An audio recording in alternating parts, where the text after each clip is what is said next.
ఏమైంది, దాని మీద ఏంటి అనేది ఖచ్చితంగా బాలకోటయ్య గారు చెప్పిన తర్వాతనే చర్చను రన్ చేయాలి సార్. రైట్. శాంతి ప్రసాద్ గారు కాదు వర్మ గారు, నేను ఆయన సమాధానం చెప్తా. చెప్పండి ఒక్క మాట సింపుల్గా. చంద్రబాబు నాయుడు గారు కరకట్ట సమీపంలో వేరొకరి బిల్డింగ్లో అద్దెకుంటున్నాడు ఒక ముఖ్యమంత్రి. ఆయన అక్కడ ఇల్లు కట్టుకోవాలా, ఆయన అక్కడ ప్రభుత్వ సొమ్ముతో 4 కోట్లతో రహదారి వేసుకోవాలా, ఆయన అక్కడ కూడా 200 ఇళ్ళని నిరుపేద ఇళ్ళని వెళ్ళగొట్టాల. ఒక మారుమూలన ఎవరిదో అద్దెకు తీసుకొని కృష్ణా నది ఒడ్డున ఆయన అద్దెకుంటున్నాడు. ఏంటి నీ ప్రాబ్లం చిన్నపరెడ్డి గారు? మీకు రివర్ కన్వర్జెన్షన్ లోకి దాని కిందకు వస్తుంది అనేది కదా సార్. అది ఒకవేళ ఆయన ఇల్లు మునిగిపోతే ఆయనకే నష్టం, నీకేంటి నష్టం? ఆయన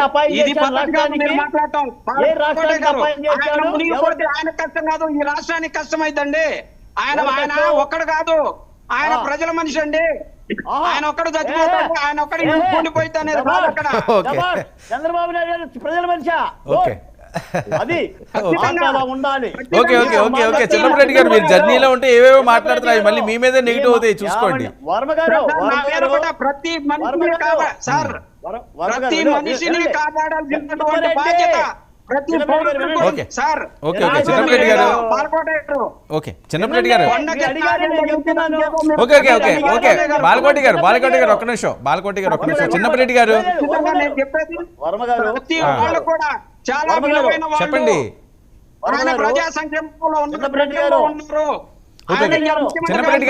చిన్నపరెడ్డి గారు ఒక్క నిమిషం. చిన్నపరెడ్డి గారు ఈ 5 ఏళ్ళు చెప్పారండి సోది. చంద్రబాబు నాయుడు గారి ఇంటి గురించి 5 ఏళ్ళు సోది చెప్పారండి. ఒక మాట అదే చంద్రబాబు నాయుడు గారి ఇంటి పక్కనుండా ప్రజా వేదికని, అంటే ప్రజా సొమ్ముతో ప్రజల కోసం నిర్మించిన వేదికని గుర్చేశారు వర్మ గారు. ఓకే, ఇంకా అక్కడికి వెళ్తే మన చరిత్ర ఇంక మళ్ళీ చరిత్ర వెనక్కి వెళ్ళాలి, ఈ సమయం సరిపోదు. ఆయన చంద్రబాబు నాయుడు గారిని విడిచిపెట్టి అసలు నూడి వీడియో ఎవరిదే? ఎమ్మెల్సీ అనంతబాబుదా, చిన్నదా, ఎంపీదా? అది చెప్పండి. ఎవరినది? ఓకే ఓకే ఒక్క నిమిషం అండి, ఇంకా శాంతి ప్రసాద్ గారు మాట్లాడాలి. ఒక్క నిమిషం బాలకోటి గారు ఓకే బాలకోటి గారు ఒక్క నిమిషం అండి, మీరు ఇక్కడే ఈ చర్చని ఎలా కొనసాగిస్తే ఇంకా శాంతి ప్రసాద్ గారు మాట్లాడాల్సిన అవసరం ఉంది కదా, మీకు ఇస్తాను. ఆయన ప్రశాంతంగా మాట్లాడితేనే మాట్లాడండి. అది ఎమ్మెల్సీ అనంతబాబుని కాదండి, ఎవరితో చెప్పమనండి. ఎమ్మెల్సీ అనంతబాబుని ఎందుకు టార్గెట్ చేశారు? ఆయన పెద్ద నాయకుడా? ఓకే ఓకే చిన్నపరెడ్డి గారు ఒక్కసారి నా మాట వినాలి. చిన్నపరెడ్డి గారు ఒక్క నిమిషం అండి. బాలకోటి గారు దీనివల్ల చర్చ పక్కదారి పడుతుంది. చిన్నపరెడ్డి గారు మీరు ఎక్కడన్నా కాసేపు ఆగాలి, అందరికీ సమాధానం చెప్పాల్సింది మీరే. ఆనంద్ సార్ గారు సింపుల్ గా చెప్తారా? ఏదో అడుగుతున్నారు మీరు. సింపుల్ గా ఏంటంటే ఆయన అంటాడు, చిన్నపరెడ్డి అంటాడు నేనేదో తప్పు మాట్లాడాను అంటాడు.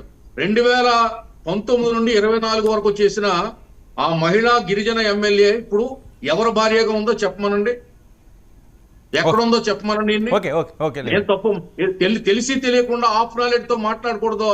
ఆయన గవర్నమెంట్ కొండారెడ్డా ఏం పెట్టా ఏంటండి చిన్నపరెడ్డి, నువ్వు ఆఫ్ నాలెడ్జ్ తో మాట్లాడకూడదు. ఎక్కడ ఎమ్మెల్యే ఆనంద్ గారు ఓకే సార్, మహిళలు గిరిజన మహిళ వాళ్ళని ఎందుకులేండి, వాళ్ళ మీద కాదు, వాళ్ళ ఎమ్మెల్సీ తప్పు చేయాలని సిగ్గుపడాలి.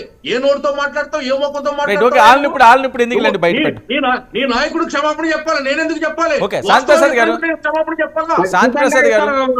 గిరిజన మహిళల్ని ఓకే చిన్నపరెడ్డి గారు